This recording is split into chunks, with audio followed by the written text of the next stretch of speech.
What really happened with your host, Mike Rivero, because World War III is a really bad idea. Here is your host, Michael Rivero. And aloha, America. Welcome to our show today. It is Thursday, April 27th, 2017. We've got a lot of stuff to talk about today. And the phone lines are open, 800-313-9443. Mike is in our control room, twiddling the dials, keeping us out of trouble, and ready to answer the phone when you call on in. And, for those of you on BAM user, Skype is apparently acting up for some strange reason, and it dropped our signal, but we're back on the air, obviously, right now. Before I get into the news, I want to make an observation here that I hope that the people who are monitoring this program on behalf of the government will listen to very carefully. World War II was a conventional war with bombs, bullets, tanks, aircraft, ships, and so forth. And yes, while it is true that the United States did drop 2 atomic bombs on Japan at the very end of it, it was still a conventional war. And I stress that because nobody's ever actually fought a real nuclear war. And we cannot know how it will really go. I'm sure there's been all kinds of simulations and a lot of guesswork about how it would all transpire. But we don't really know. The biggest risk, of course, is that it gets completely out of control.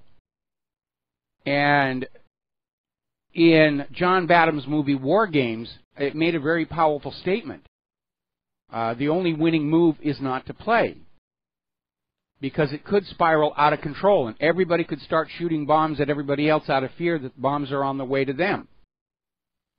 And again, citing a quote from another movie, this one's Crimson Tide, the Denzel Washington character is having a little philosophical discussion, and basically ends by saying, in the nuclear age, the enemy is war itself.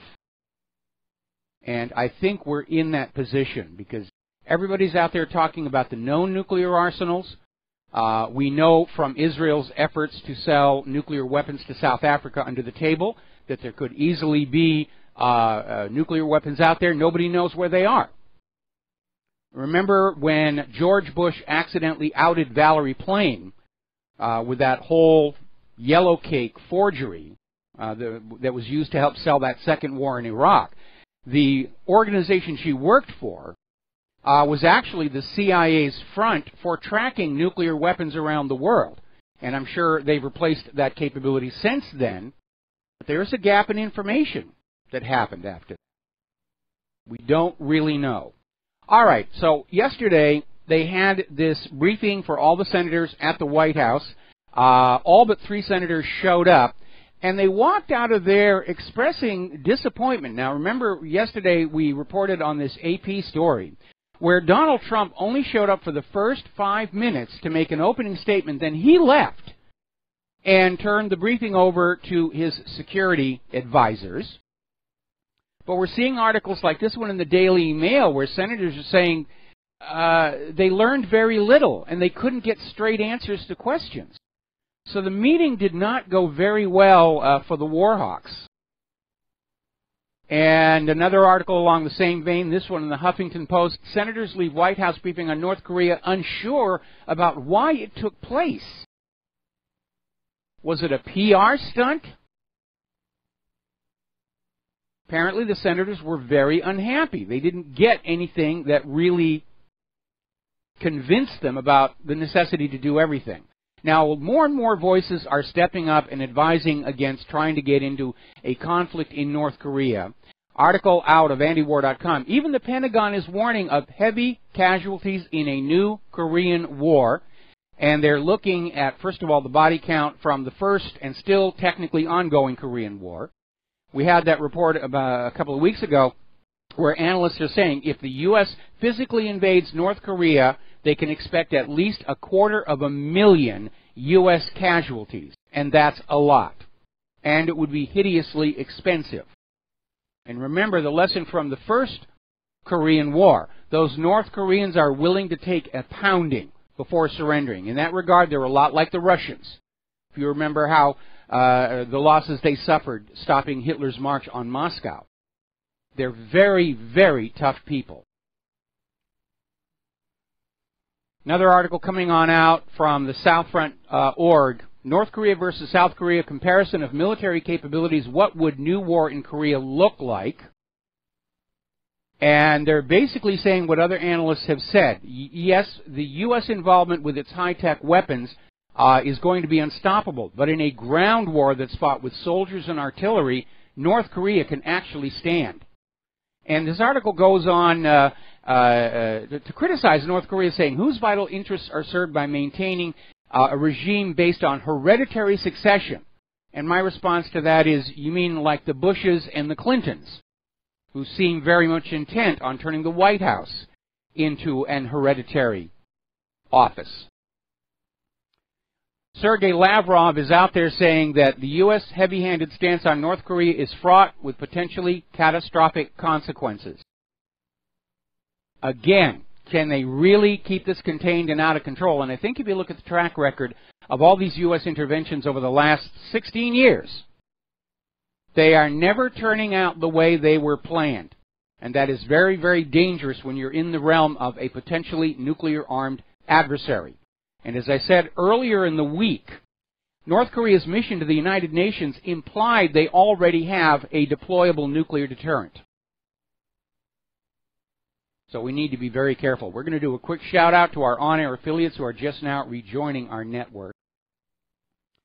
Now, the good news is somebody somewhere may have blinked, because we are hearing from a couple of sources, in this case the Duran is one of them, that the Trump White House has backed down on North Korea and saying we are not threatening military action, or at least that's what they're saying at this moment. Another article on the same thing, this one from the New York Times. The drumbeats don't add up to imminent war with North Korea.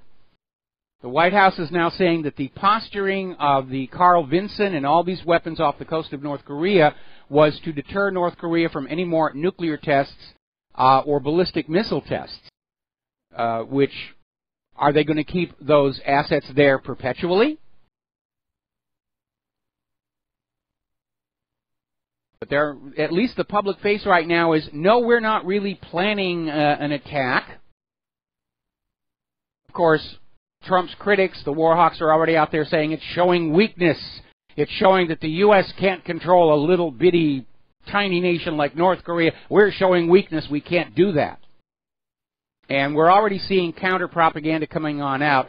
The White House is considering putting North Korea on the list of state sponsors of terrorism, show how tough they are. Even though there have been no accusations, North Korea is a state sponsor of terror. Meanwhile, there was a story just here on Fox a few minutes ago. Military commanders are out there saying the United States will shoot down any North Korea missile fired at U.S. forces. They're almost telegraphing that somebody is still considering a false flag to get this thing going. And they're out there trying to just build up the terror threat, as it were. Over at RINF.com, they have a story about North Korea has a space nuke program that's more dangerous than their ICBMs. And it's based on the idea that North Korea has successfully used their Taepodong rockets to put satellites in orbit. So they could put a nuclear bomb in orbit and just detonate it in orbit over the United States and knock out the U.S. power grid. But again, North Korea is not going to do that unless they are provoked, because they know the response would be a U.S. retaliation that would destroy their country. One of the things that's got Claire and I very, very nervous is they're really starting to pound on this idea that Hawaii is threatened by North Korea. And U.S. Pacific Forces Commander Admiral Harry Harris, Jr., testifying before the U.S. Congress just yesterday, was saying, North Korea has conducted about 60 ballistic missile tests in recent years. It's the only country to have tested nuclear devices in this century, which is only 17 years. And they're out there really ramping that up. And when you remember that Hawaii was the sacrificial lamb, the bloody shirt to get the U.S. into World War II, you can understand why we're a little bit nervous out here. Now, one of the reasons there may have been a rush gets back to the upcoming South Korea presidential election. Because as of right now, the leading candidate, the guy who's well ahead in the polls, is saying he wants to engage with North Korea, adopt a reconciliatory approach. Moon Jae-in is very much a supporter of the Sunshine Policy of reunification. And he's already signaled to the U.S. government, if he wins the presidential election, he does not want the United States involving itself in the defense of South Korea. It's going to show them the door. So I'm expecting American vote riggers are already on their way over to South Korea to make sure that he does not win that election. Now, the U.S. deployed the THAAD, the Theater High Altitude Area Defense Missile. And this is very controversial. And it has angered China to the point where they are now staging live fire drills to demonstrate their might. They're testing new weapons. And they're already back to talking about this brinksmanship in the South China Sea. So instead of worrying about a potential war starting with North Korea, now we're looking at war with China, which is a much, much more serious matter. Now, Paul Craig Roberts is out there with a story warning that Trump is now a captive of the deep state. It certainly does seem to be the case. Like I said, yesterday's White House meeting with the senators, he only made opening statements for 5 minutes, and then he left. And there are other indications that Trump has been brought to heel. We'll get into that in a minute. But right now, apparently, according to a new ABC News Washington Post poll, the majority of Americans, well, actually about half of Americans, say there is a deep state that is actually controlling the country, and it's a big problem. And it is, because we have lost our democracy. We are living in a deep state dictatorship, whether you call it deep state, shadow government, or the oligarchs. And they're out there running around playing like Middle Ages warlords.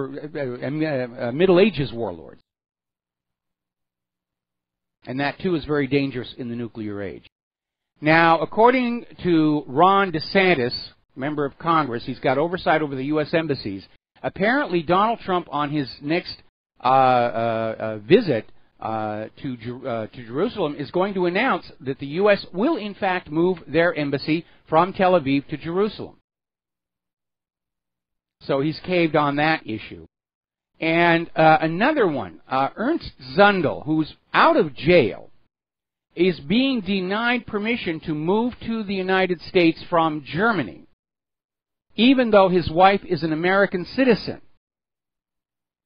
And so apparently Trump's Department of Homeland Security is saying it's not worth consideration. He is banned from the country because he's got those double plus ungood thoughts.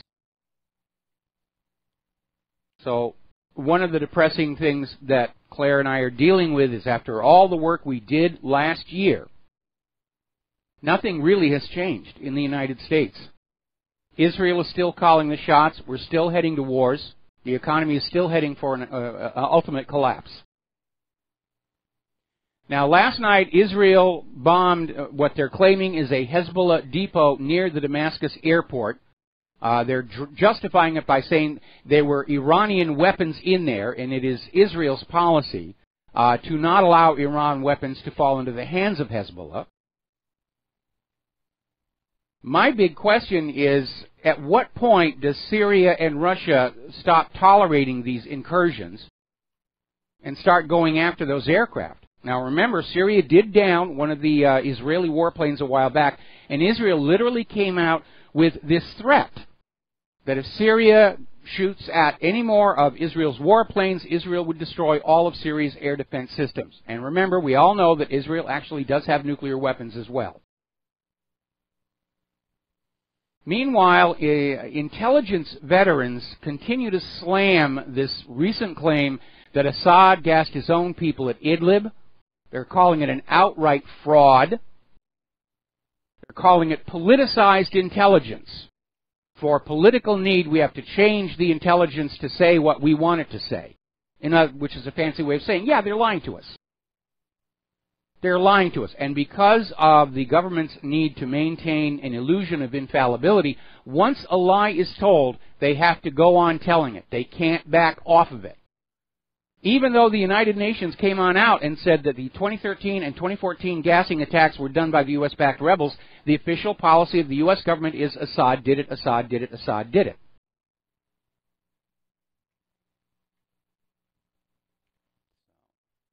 Meanwhile, the Syrian army has regained the initiative following that cruise missile attack by Trump. They're making gains in Homs province now, recapturing the key Ashar gas field and the Ashir gas plant.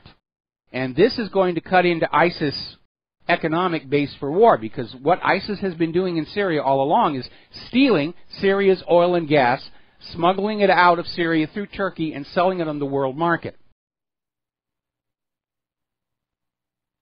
And the more they take away those oil fields and refineries from ISIS, the more the cash dries up. I'm sure ISIS will call up the U.S. government and say, send more money, and the U.S. government will comply. The other day I was talking about how this three-front war was getting really, really confusing, and other people are starting to pick up on that. RIMF.com has a story. Our Turkish allies just attacked our Kurdish allies. Whose side are we on? And it is illustrative of just how confused and convoluted our policy in the Middle East has become. Amazing here. Now, very interesting article out of Global Research. The ISIS expansion in Afghanistan is pointed at Russia. And basically, Russia is turning up their efforts to block U.S. encroachment in the region, especially to the northward of Afghanistan. Because if you look at Afghanistan on a map, it borders three former Soviet republics, Turkmenistan, Uzbekistan, and Tajikistan, as well as Iran and Pakistan. And so Afghanistan may be seen as a potential jumping-off point for the further encirclement of Russia by the United States. And I don't know how long Putin's going to put up with that. Putin is facing a problem in his own government. The hardliners are saying, we're going to have to fight the U.S. sooner or later, better that we do it now. And past a certain point, if Putin refuses to take action, he may be removed. There may be a regime change in Russia, but it won't be the one that George Soros and the globalists want. They're going to get hardliners in there, and that is going to make the situation much, much worse. Speaking of Afghanistan, the U.S. Army just announced it's sending another 1,500 soldiers to Afghanistan. There's a reason they call that place the death of empires. It has been the ruination of many a country throughout history, including the former Soviet Union. Rex Tillerson is still out there saying that the sanctions against Russia are going to remain until Russia returns Crimea. Remember what I said a little while ago about once they tell a lie, they keep telling it over and over again. They can't go back on it. And we know this claim that Russia stole Crimea is a lie. That isn't what happened there. But all of our current foreign policy is being based on this library of lies and false claims. And everybody who's paying attention knows it. And it's one of the reasons why other countries simply cannot trust anything the United States says anymore. Now, we're hearing that Donald Trump is planning a major trip to Saudi Arabia.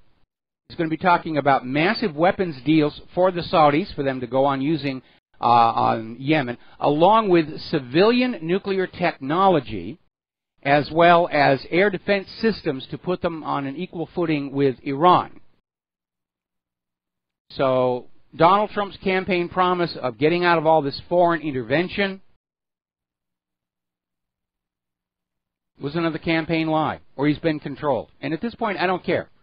To me, it no longer matters if he's lying versus he was blackmailed or threatened to go along. It doesn't matter. We're dealing with the end result. We'll be right back.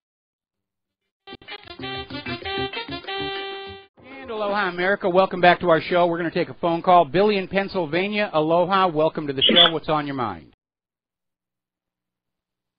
Billy. Hey, Mike. Aloha. Aloha. How you doing, buddy? So what's on your mind today? I wanted. Yeah. I I was watching another website, and I think Benjamin Netanyahu has a bigger claim to the Trump administration than what a lot of people might realize. I mean, you could investigate it more, I imagine, but it said that there are like 20 Zionists, like Rothschild Zionists, Jewish people, all like Goldman Sachs recruits and all, like 20 of them. As soon as he started his administration, I just thought it was bad enough he didn't get rid of Reince Priebus, and he's got his son-in-law in there, and his daughter seems like, she wants to open the borders up and everything, but for Syrian refugees. But I think it's a lot more involved than just, skimming the surface of what she might have said something that leaked out. But I just think it's a lot more involved than what people think with, Trump's ties with Israel. I think it might be more involved than what people might think with all the Zionist representatives he has in his administration. What do you think? What's your view? My view is we're living under foreign puppet rule. Washington, D.C. is a Vichy government and has been for quite a long time. Yeah. It's bad, man. I just think a lot of this stuff is mirroring what JFK went through. I mean, unfortunately, I don't think and sadly, I don't know. More and more, I'm starting to think that if you really, maybe I was in denial for a long time as far as when he was running his campaign, but my girlfriend, she never liked Trump, and she was like, I don't know, man, you're all head over heels with him, and, for everything he's saying, but, he comes from a banking industry where a lot of, real estate, and he was around bankers most of his life, and now if you look at the real deal with everyone he actually has and has had since he's from day one, I mean, maybe, a lot of people that liked him because of everything he was saying, I hate to say it, but I think maybe he conned everybody. I don't know what to think at this point. I'm just disgusted with all this war stuff, and at this don't point, know what's going to happen. Well, first of all, it would have been exactly the same under President Hillary, only moving a lot faster on steroids. And at this point, I don't care what happened, whether Trump succeeded in conning us all during last year, or if he got into the White House and he was told point blank, you're just a figurehead, we're really running the country. Remember what Jesse Ventura told the story about when he won his governorship, and his first day in the governor's mansion. A group of men came to see him and said, okay, this is what's going to be happening while you're governor. And they basically laid it down and told him point blank. He was just a figurehead. He was threatened. His family was threatened if he didn't go along. And that's why he never ran for a second term. And that may have happened to Donald Trump. They may have shown him the Zapruder film and say, we can and have killed presidents and gotten away with it for not being cooperative. But whatever it is, we have to stop wondering what happened and just look at what happened and dealing with the aftermath of what happened. And I know a lot of people are regretting supporting Donald Trump, but it would have been exactly the same, probably a lot worse, under Hillary. And once again, we voted for the lesser of two evils, and we still get evil. And that is a stupid way to be running the country. Yeah, I really think, the shadow government has really exposed itself to where just everybody knows what's going on now. I think it's just a matter of time before if something bad does happen, say it's a false flag nuke or anything. The next time something happens, there's a lot of people to where, like you said many times, it's not 1963 anymore. A lot of people are more aware of what's going on and why it's happening. So, God bless you, man, for all the work you do, and our prayers are with you being over here in Hawaii, because, man, they're talking about, it's inevitable. This is going to happen with North Korea, and it's inevitable. I mean, we're, worried for you and Claire over there, man. We're concerned as well, and the important thing here is we all know the economy is coming up on a big crash, and if they don't have a war to blame it on, then the American people are going to blame the bankers and the politicians for the economic crash, and they're not going to let that happen. And so the fact that they're backing off of North Korea, to me, is not that significant. Anyway, we got to take another break for commercials. Thank you for the phone call, and we'll be back after these few words. And aloha, America. Welcome back to the show here. And we're going to take 2 more phone calls, and we're going to close the lines because we've got a lot to talk about. Donna in New Mexico, aloha. Welcome to the radio show. What is on your mind today? Aloha, Michael. Thanks for taking my call. I want to talk about 2 things. One of them's big, and one of them's kind of gone under the radar. The deployment of the THAAD missile defense system. Both Russia and China, as you know, are responding right now and taking proactive measures to take protective measures for their countries because it's a threat to them. And what I didn't know until yesterday, and you might have even had this on what really happened, Russia came out last evening and said that they know that the THAAD missile defense system can be refitted to be to deploy Tomahawks as opposed to being defensive, become offensive. And that is a threat. Even though THAAD, technically they say it's only good, effective against short, medium, and intermediate range missiles. I have to tell you, I'm having a little bit of a problem with that because the THAAD and the Tomahawks are so completely different. There really isn't much point using a THAAD system to launch a Tomahawk because the THAAD system, it's sort of a follow-on to the Patriot. There's a ground-based radar that is looking for incoming threats, ballistic missile threats, and then there are the launchers with the actual THAAD missiles, which will intercept the incoming threat by hitting them, is basically what's going on there.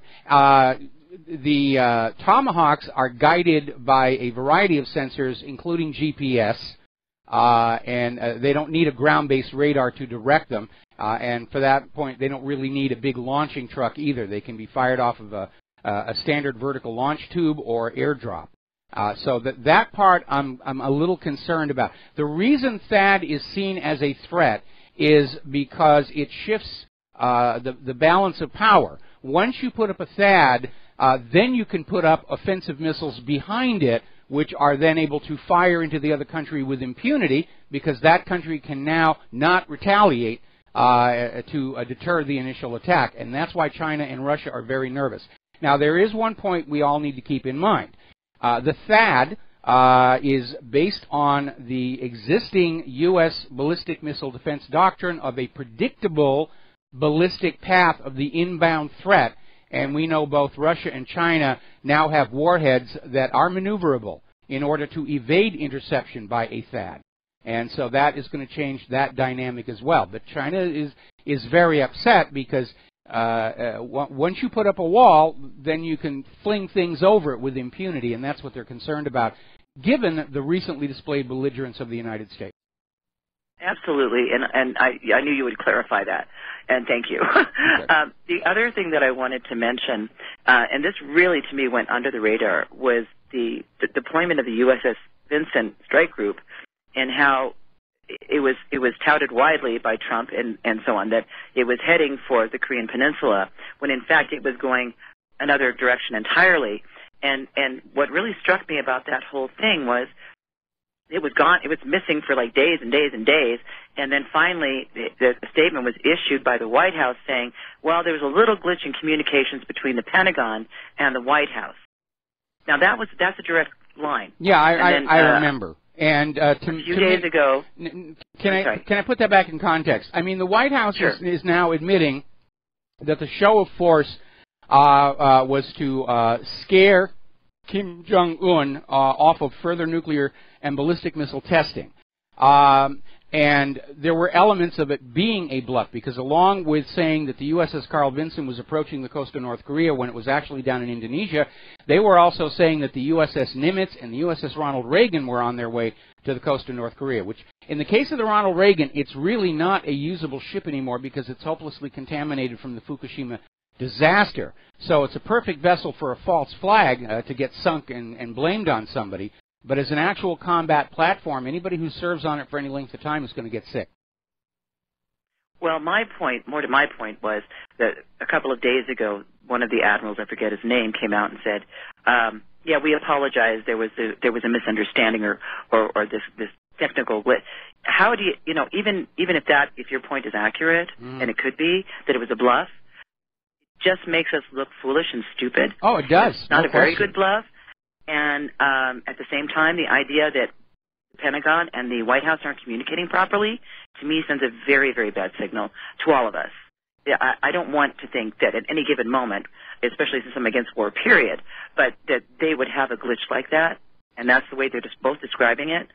I just thought that was not something that they did not express that in the correct way.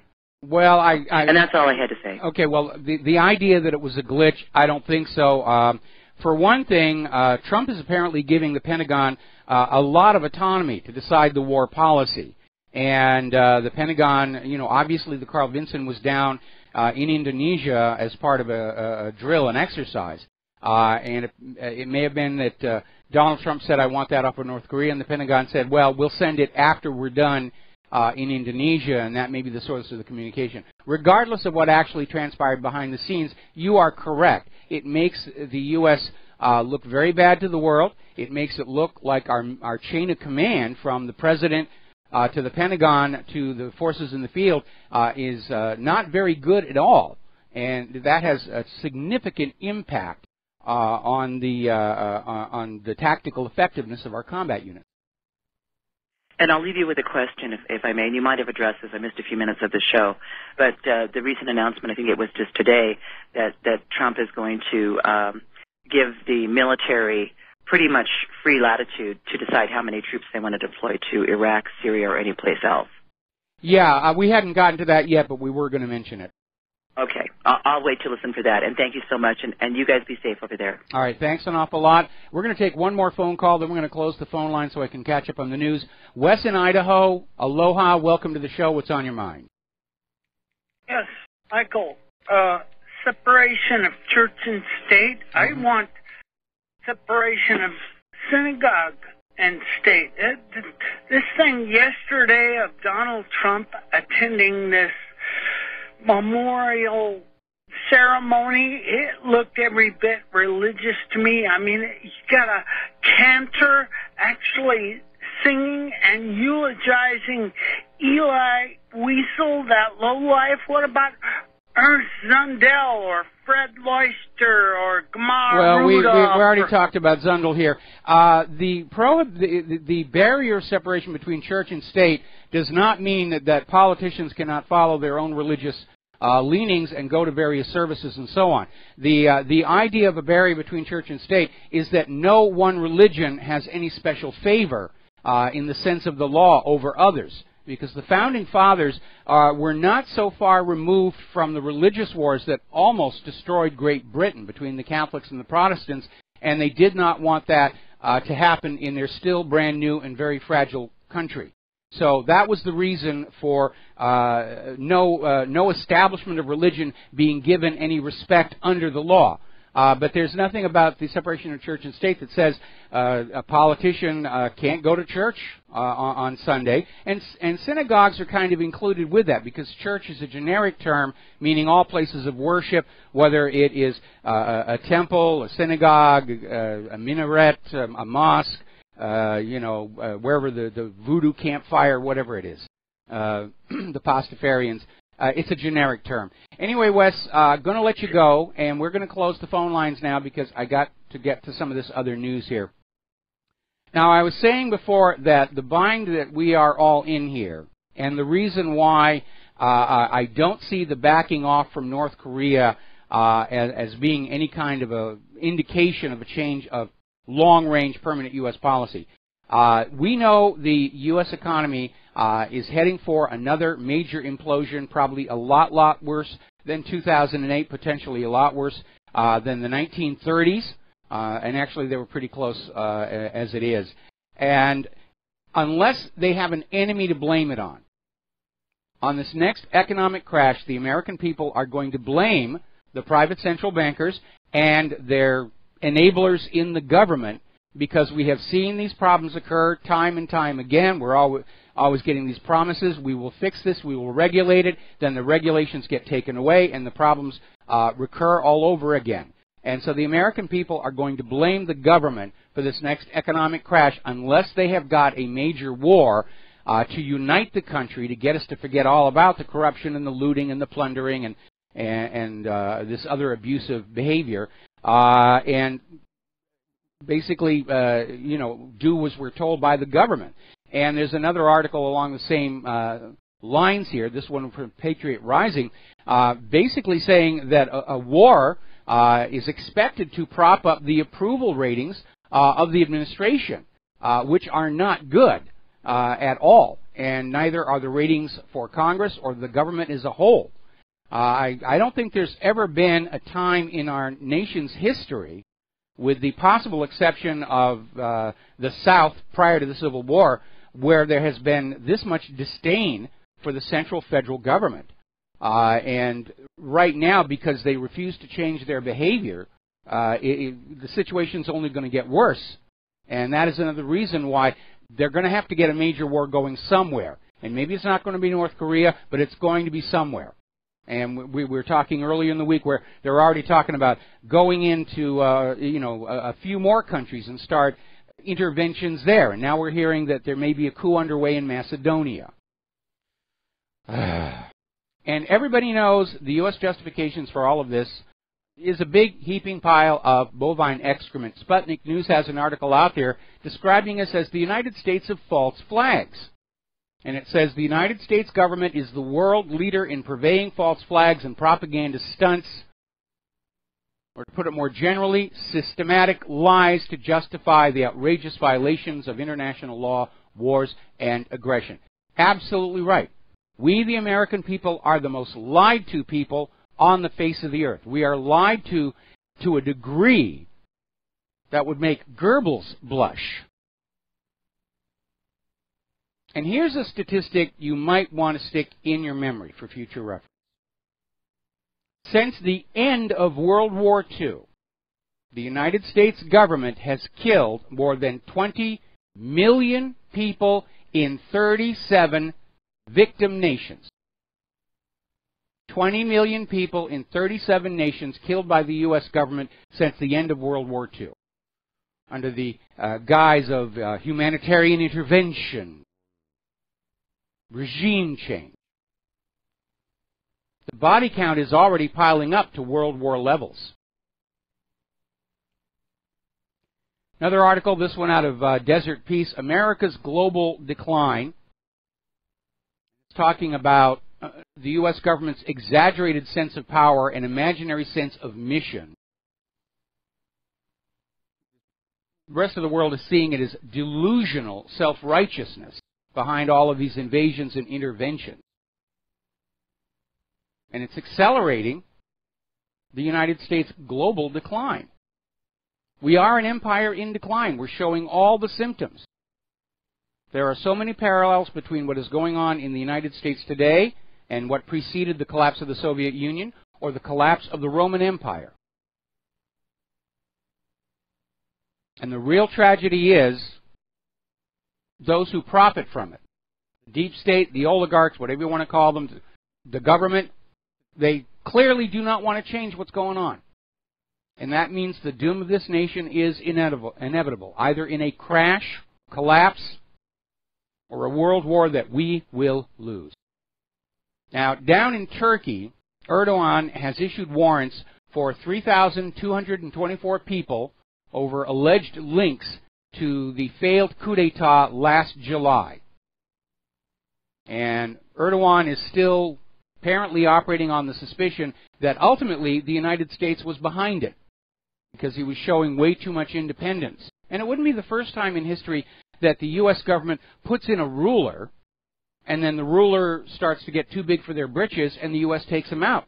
Saddam Hussein rose to power in Iraq with the assistance of U.S. intelligence agencies, and when he decided he was going to sell Iraq's oil for the euro instead of the dollar, they took him out. Apparently there was another attempt at a terror attack near Parliament, and police arrested a man with a backpack full of knives.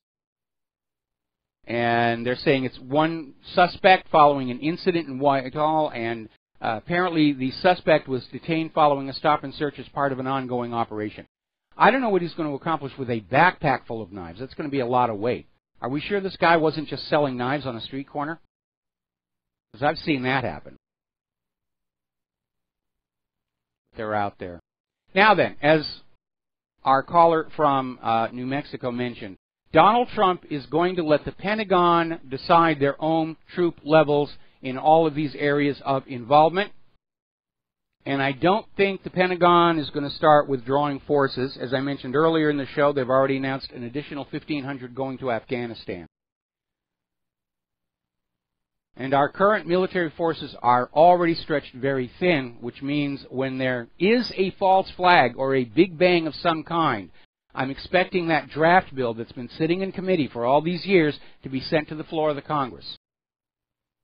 And maybe that'll wake up the American people, because it was that draft legislation that really fueled the resistance to the war in Vietnam. Another factor that we need to remember when deciding who is going to win or lose the coming war is that ultimately wars are for and about money. And the United States spends hideous amounts of money on hideously expensive weapon systems that are also very expensive to maintain and repair when they get shot down. And in any war, the country that runs out of money first is the country that loses. And once again, we're seeing another article about this latest helicopter, the King Stallion.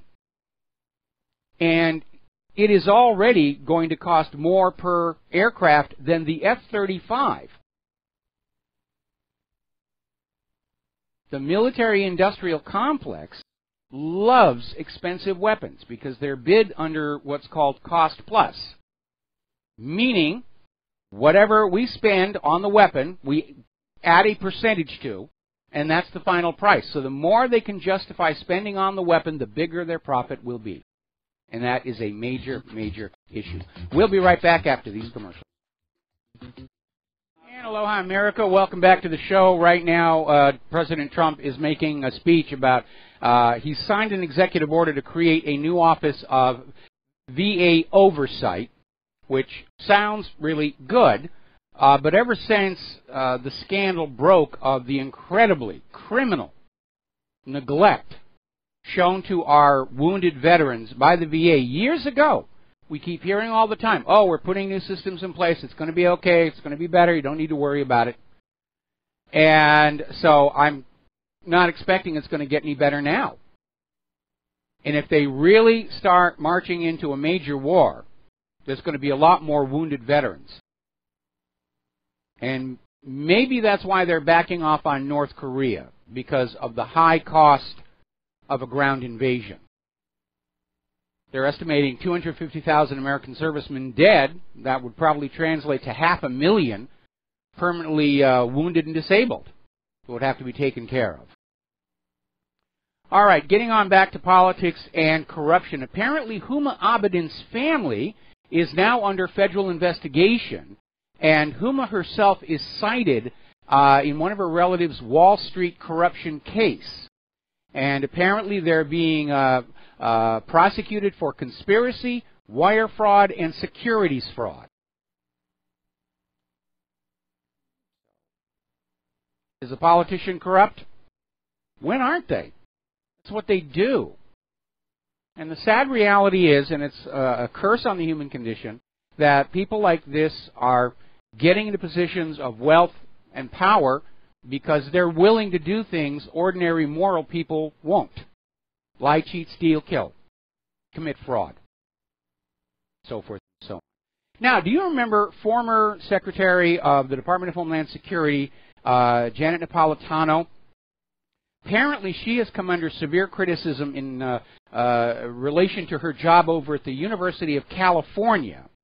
And apparently, state auditors discovered Napolitano had a hidden rainy day fund or slush fund that nobody was supposed to know about to the tune of $175 million. And this fund existed at the same time the university system was claiming to be in dire financial straits and requesting a funding increase. And they're not even sure how the surplus was accumulated. There seems to be a cover-up involved with that. Napolitano is saying the slush fund is only $38 million. It's still a slush fund. And the auditor is also saying between the years 2012 and 2016 that the university, under Napolitano, inflated funding need estimates.